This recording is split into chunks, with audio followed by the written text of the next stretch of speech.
without giving away your secret sauce, what is a tip that you can share with our listeners about how to become better at telling stories?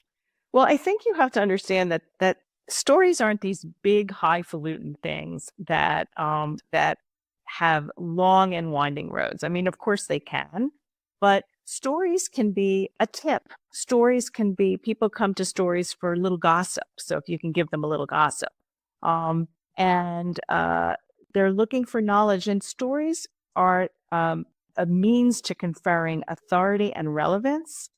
So if you think about how am I relevant to the people who I'm speaking to, and why do I have the authority, or how do I have the authority to tell this story? That's a pretty good place to start. Yeah, I think it's so interesting, and it's always what I notice. And LinkedIn is my primary social outlet. I just can't manage more than one. And but I am on Instagram, and my social media manager said, do a reel, Deb. We want to see you like drinking coffee, cooking in the kitchen, walking your dog. And I said, okay to her to that, it's a visual story. And then everything in my body was like, no, I really don't want to do that. And instead, I created a video and I posted on LinkedIn on why I didn't want to dress up and take a reel and give you this kind of contrived BTS behind the scenes of my life, because my life is private.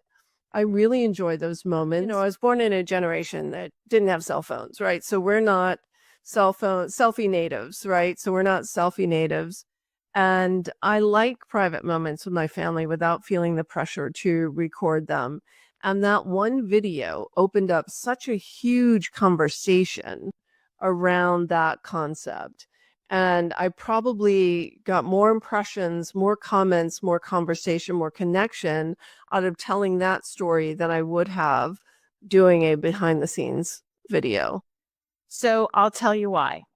The behind the scenes video, you drinking coffee and walking your dog, that is ordinary and there's no conflict unless you trip, unless your coffee machine explodes or something happens that messes up your day and spins you in another direction. That story is intrinsically not interesting. But what is interesting about the video that you showed on LinkedIn is you set up a relatable conflict. You revealed a little bit about yourself authentically to enable people to connect with you. You made this.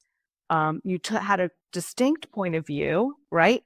I'm not going to share my private life because I'm a private person. What about you? So it has all of the elements of a good story, and it's relatable and shareable. So I'm not surprised that it did well, because if you just break down the story, that's it. That's a classic story.